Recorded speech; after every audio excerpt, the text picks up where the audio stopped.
The Shiva Lingam, beyond its religious associations, is not just a stone. It's a sacred diagram of cosmic principles, a shape that echoes across galaxies, atoms, and even the human mind. Science sees form, spirituality sees meaning. But the Lingam, it's where both converge. Let's decode this timeless symbol, not through blind faith, but through awakened understanding, not just as devotees, but as seekers of truth. Let's go beyond the rituals, beyond the assumptions, and into the real meaning of the Lingam. What does Lingam really mean? In Sanskrit, the word Lingam doesn't mean symbol, mark, or sign, but a sign of what? In the deepest sense, the Lingam is the first point of manifestation, the very moment when the invisible becomes visible, when pure consciousness takes shape. It's not about form, it's about the formless becoming form. This idea is echoed in ancient texts like the Linga Purana, which describes Shiva as beyond color, sound, smell, or touch, motionless, timeless, formless. So how do you represent the unrepresentable? You create a symbol, not of what Shiva is, but of how creation begins. Creation through union. The Lingam never stands alone. It is almost always placed within a circular base, the yoni, representing Shakti, the feminine energy.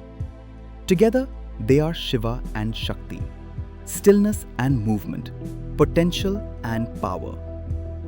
Their union is not physical, it's cosmic.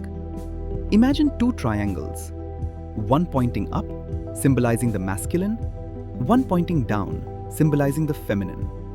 When they meet, they form the Shatkuna, a six-pointed star.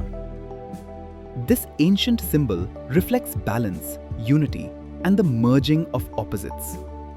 Without this balance, nothing can be born. But through this fusion, the entire universe unfolds. The sacred shape of energy. Now look closely at the Lingam's shape. It's not random, it's ellipsoidal, a form found again and again in nature.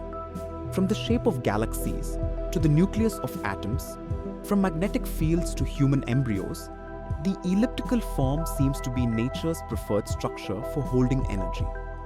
Our ancestors weren't just spiritual, they were deeply observant. They saw in the Lingam not just a symbol, but a container of raw energy.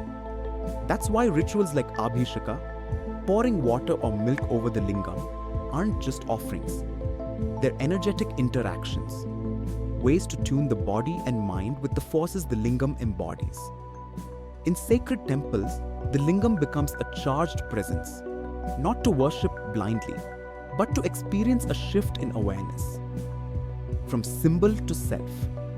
In yogic traditions, the Lingam isn't outside of us, it's within.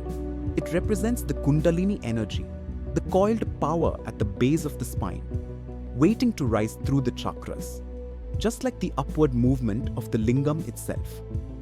When awakened, this energy transforms our consciousness, from lower desires to divine realization. The ancient Upanishads remind us, you are that. Not separate from the divine, but a reflection of it. So the Lingam isn't an object to bow before. It's a mirror, a reminder of your own true nature, a call to transcend the visible and realize the infinite. The Shiva Lingam is not about shape, it's about source. It is the meeting point of stillness and energy, of the unmanifest and the manifest, of you and the universe. So the next time you see a Lingam, don't look away in discomfort. Look deeper, because hidden in that silent stone is a symbol of your own potential, waiting to be remembered. If this video gave you a new perspective on the Shiva Lingam, like, comment, and subscribe for more untold truths from the depths of Indian mythology.